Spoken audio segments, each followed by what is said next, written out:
Hello all, welcome back to చిన్నారి cooking diaries. ఈరోజు మనం simple and tasty high protein breakfast అటుకులు పొంగలి లేదా పోహా పొంగల్ని కేవలం 10 నిమిషాల్లో ఎలా తయారు చేయాలో చూసేద్దాం వచ్చేయండి.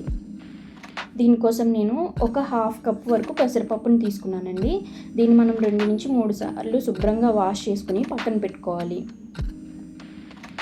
నేను ఇప్పుడు ప్రెషర్ కుక్కర్ని తీసుకున్నాను. ప్రెషర్ కుక్కర్లో 1 స్పూన్ ఆఫ్ ఆయిల్ కానీ లేదా గీ కానీ ఏదైనా యాడ్ చేసుకోవచ్చు. ఇప్పుడు దీనిలో మనం పక్కన పెట్టుకున్న పెసరపప్పుని యాడ్ చేసి మనం లో ఫ్లేమ్లో ఈ పెసరపప్పుకి ఆయిల్ అంతా పట్టేలాగా లో ఫ్లేమ్లో 2 నుంచి 3 నిమిషాలు తిప్పుకోవాలి.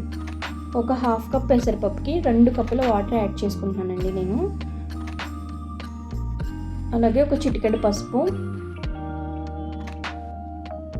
7 నుంచి 8 మిరియాలు, కొద్దిగా కరివేపాకు యాడ్ చేసుకుని మంటని లో టు మీడియం ఫ్లేమ్లో అడ్జస్ట్ చేసుకుని 2-3 విజిల్స్ వచ్చే వరకు మనం పప్పును అనేది ఉంచాలి. మీన్వైల్ మనం అటుకులు లేదా పోహాని ఒక హాఫ్ కప్ పెసరపప్పుకి 1 కప్పు పోహా యాడ్ చేశాను నేను. దీన్ని 2 నుంచి 3 సార్లు శుభ్రంగా వాష్ చేసుకుని వాటర్ అనేది డ్రైన్ చేసుకోవాలి. డైట్ చేసే వాళ్ళు ఎవరైనా ఉంటే మీరు ఈ అటుకుల క్వాంటిటీని తగ్గించి పెసరపప్పు క్వాంటిటీని పెంచుకోవచ్చు. 2 to 3 విజిల్స్ తర్వాత 5 మినిట్స్ పడుతుందండి. 2 to 3 విజిల్స్ తర్వాత ఈ పెసరపప్పు అనేది మెత్తగా ఉడికిపోతుంది. దాన్ని మనం పప్పు గుత్తుతో అదుముకుని పక్కన పెట్టుకోవాలి. ఇప్పుడు వేరే కడాయి తీసుకుని దానిలో 1 spoon of oil are ghee add చేసి కొద్దిగా శనగపప్పు, అలాగే కొద్దిగా సాయి మినపప్పు, క్యాష్యూ నట్స్, జీడిపప్పు యాడ్ చేస్తున్నాను. మీరు పీనట్స్ అయినా యాడ్ చేసుకోవచ్చు. అలాగే 7 నుంచి 8 మిరియాలు, 1 స్పూన్ ఆవాలు, 1 స్పూన్ జీలకర్ర, వీటిని మనం లైట్ బ్రౌన్ కలర్ వచ్చే వరకు తిప్పుకోవాలండి.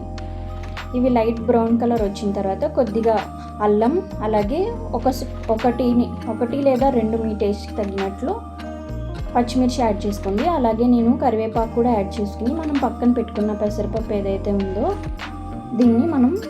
దీన్ని పాన్లో వేసేయాలి. దీనిలో 1 స్పూన్ సాల్ట్ మీ టేస్ట్కి తగినట్లు యాడ్ చేసుకోండి. ఇప్పుడు మనం దీనిలో పక్కన పెట్టుకున్న పోహా లేదా అటుకులు ఏవైతే ఉన్నాయో దాన్ని కొంచెం కొంచెంగా యాడ్ చేసుకుంటూ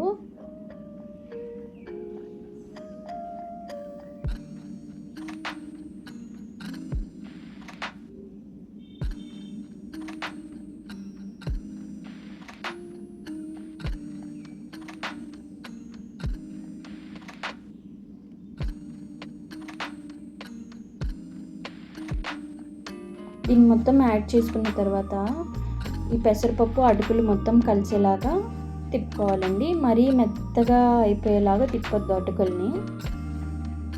ఇప్పుడు నేను దీనిలో ఒక 2 స్పూన్ల వాటర్ యాడ్ చేసుకుని ఒక 2 to 3 మినిట్స్ లో ఫ్లేమ్లో మగ్గనిద్దామండి. దానికోసం నేను లిడ్ క్లోజ్ చేస్తున్నాను. నుంచి 3 నిమిషాల తర్వాత మనకి పోహా పొంగలి లేదా అటుకుల పొంగలి అనేది రెడీ అయిపోయింది. ఇది ఆఫీస్కి వెళ్ళే వాళ్ళకి, బ్యాచిలర్స్కి, అలాగే పిల్లలకి మార్నింగ్ టైంలో తొందరగా బ్రేక్ఫాస్ట్ చేయడానికి ఇది ఒక మంచి రెసిపీ అండి. నా వీడియో కనుక మీకు నచ్చినట్లయితే ఖచ్చితంగా లైక్ చేసి, షేర్ చేసి, సబ్స్క్రైబ్ చేయడం మాత్రం మర్చిపోకండి. ఈ రెసిపీని ట్రై చేసి నాకు కమెంట్ సెక్షన్లో మీ అభిప్రాయాన్ని తెలపండి.